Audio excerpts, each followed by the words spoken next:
كلنا بنعدي بلحظات بالليل بتجيلنا أسئلة فجأة، والأسئلة ديت لو محدش أجاب عليها هنتلخبط كتير أوي في حياتنا. إن هي أسئلة محتاجة إجابة، أسئلة زي من خلق الله، وأسئلة زي هو مش ربنا العدل، يبقى إزاي في شر وخير في نفس الوقت؟ هو ليه أصلا في شر؟ وأسئلة هو أنا دلوقتي لما بدعي ليه ربنا ما بيستجيبليش؟ أسئلة مش جديدة أصلا. دي سلسلة إن شاء الله هنرد فيها على أكتر الشبهات اللي بتقابل الشباب في الزمن اللي احنا فيه ده، وأسأل الله عز وجل أن يتقبلها منا وأن تكمل على خير بإذن الله. دي مقدمة للسلسلة، والفيديو دوت هيكون أول سؤال هنجاوب عليه إن شاء الله. فيلا بينا، يلا بينا. في سؤال مشهور بيقول من خلق الله؟ والسؤال دوت بيأتي في أفكار كتير من الشباب والبنات، سؤال محتاج لإجابة.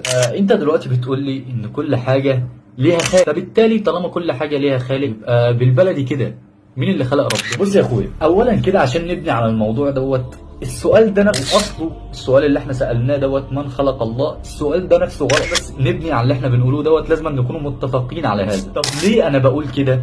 لأن الله عز وجل ربنا أزلي يا حبيب أخوك، ربنا أزلي. يعني إيه أزلي؟ يعني ليس له بداية وليس له نهاية، زي ما قال الله عز وجل في سورة الحديد هو الأول والآخر. يعني ربنا هو الأول وهو الآخر، مفيش حاجة بعديه ولا حاجة قبليه. دي حاجة.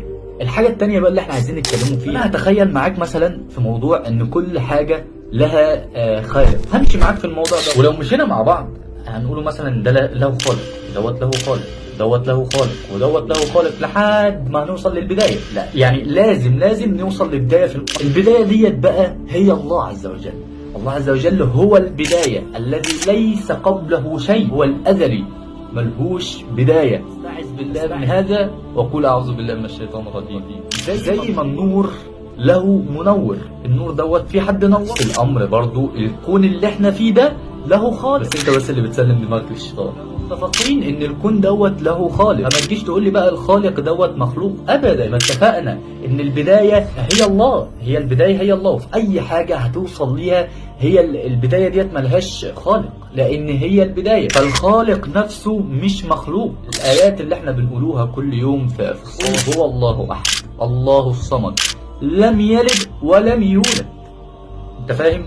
لم يلد ولم يولد. متفقين على هذا بإذن الله، ان الكون ده له خالق، والخالق دوت هو الله، والخالق دوت هو البداية، فليس قبل البداية شيء. فالحاجات اللي بتجيلك دي يا حبيب اخوك يعني مش جديدة، لان دوت النبي صلى الله عليه وسلم قال لنا عليه في الحديث اللي هو يحصل معاه مع شباب ومع بنات، وكل التفكير ده هيجي. النبي صلى الله عليه وسلم قال في الحديث يأتي الشيطان احدكم فيقول له من خلق كذا، من خلق كذا، ومن اللي خلق ده؟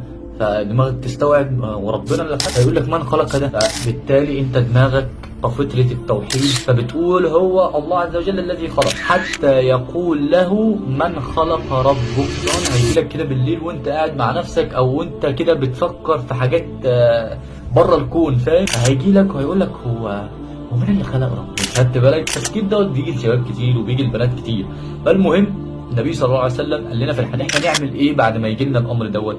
ان احنا نستعذ بالله من الشيطان الرجيم وننتهي عن الموضوع، ننتهي عن الموضوع دوت، عشان ده بيفتح ابواب للشيطان، بيفتح ابواب كبيره قوي للشياطين، شياطين الجن والانس كمان. افتكر دايما ان الله عز وجل هو البدايه اللي من غيرها ليس لاي شيء بدايه، يعني ما فيش اي حاجه هتبتدي من غير امر من الله عز وجل. فدي يا حبيب اخوك مش نهايه بإذن الله، ده سؤال من أسئلة كتيرة قوي هنجاوب عليها في الفيديوهات القادمة إن شاء الله. لو عندك سؤال محتاج لإجابة فياريت تكتب لنا في التعليقات علشان نستفاد ونجاوب عليه مع بعضينا.